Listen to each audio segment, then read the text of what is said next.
And so I had this topic come into my mind during meditation, and there was like this really cold feeling in the body around it.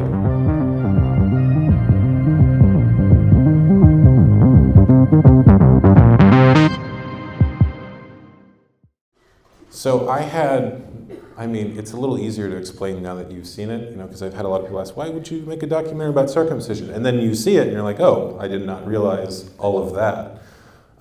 So I had the obsessive epiphany that John Geishker talks about here, and actually he's here in the audience. Yeah, so thank you to John. We were going to bring him up for the Q&A, so if you guys have a question directed at him, let us know.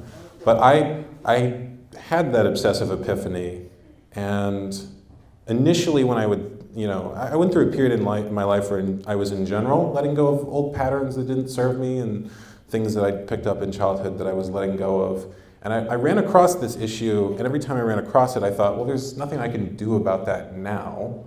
And it's kind of uncomfortable, so why think about it, out of sight, out of mind.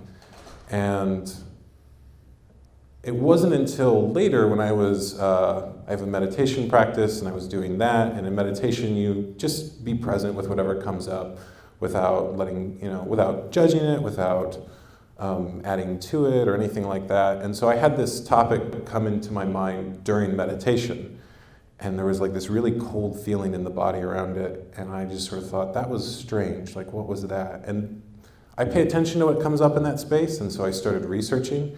And one of the first things I found was foreskin restoration, which we talk about in the film. And I thought, oh, there is something you can do about it. And I've never been told that before. Like the cultural meme around this is that it's a decision you make once and then you never think about it again.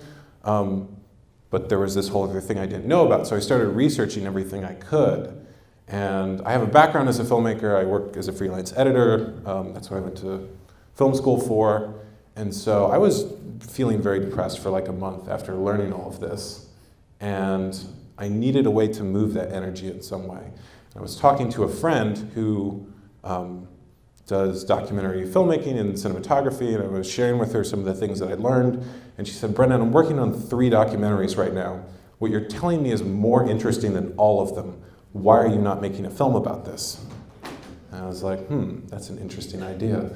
So within 2 weeks, I'd called up every person whose book I'd read, every person whose website I'd saw, and said, I'm going to be in your town during these dates, we're doing a documentary, can I interview you? And inevitably they would say, oh, of course, and while you're here, you know who else you should talk to?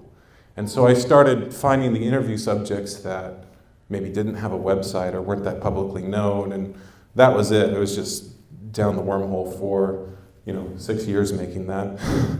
So yeah, so that was the process. And so this is the first film that you made? This is the first feature as director. Wow. Yes.